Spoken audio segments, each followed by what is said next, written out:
સુરતમાં બાળકો શાળા કેમ છોડી રહ્યા છે તે જાણવા માટે કરવામાં આવેલા સર્વેમાં ચોંકાવનારા કારણો સામે આવ્યા છે। સર્વે બાદ શિક્ષણ અધિકારી અને મનપા કમિશનર ખુદ શાળા છોડનાર બાળકોના વાલીઓના ઘરે પહોંચ્યા અને બાળકોના શિક્ષણના મહત્વ અંગે સમજાવટ કરી હતી।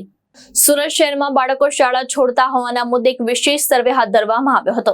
સર્વેમાં સામે આવ્યું છે કે ગરીબી, સ્થળાંતર અને સામાજિક ગેરમાન્યતા બાળકોના અભ્યાસ છોડવાનું મુખ્ય કારણ છે। સર્વે બાદ શિક્ષણ અધિકારી અને સુરત મહાનગરપાલિકાના કમિશનર શાળા છોડનાર બાળકોના વાલીઓના ઘરે પહોંચ્યા। અધિકારીઓએ વાલીઓને બાળકોના અભ્યાસનું મહત્વ સમજાવીને તેમને બાળકોને ફરી શાળામાં મોકલવા અપીલ કરી।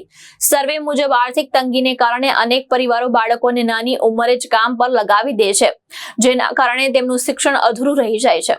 આ ઉપરાંત રોજગારી માટે વારંવાર સ્થળાંતર કરતા પરિવારના બાળકોનો અભ્યાસ પણ વચ્ચેથી છૂટી જતો હોવાનું સામે આવ્યું છે।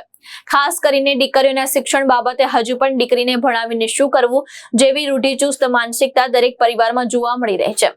મનપા કમિશનરે જણાવ્યું છે કે આ ત્રણેય મુદ્દા સામે ખાસ અભિયાન ચલાવવામાં આવશે, જેમને વધુમાં સ્પષ્ટ કર્યું કે સ્થળાંતરિત પરિવારના બાળકો માટે વિશેષ વ્યવસ્થા ઊભી કરવામાં આવશે, જેથી તેમનું શૈક્ષણિક વર્ષે બગડશે નહીં।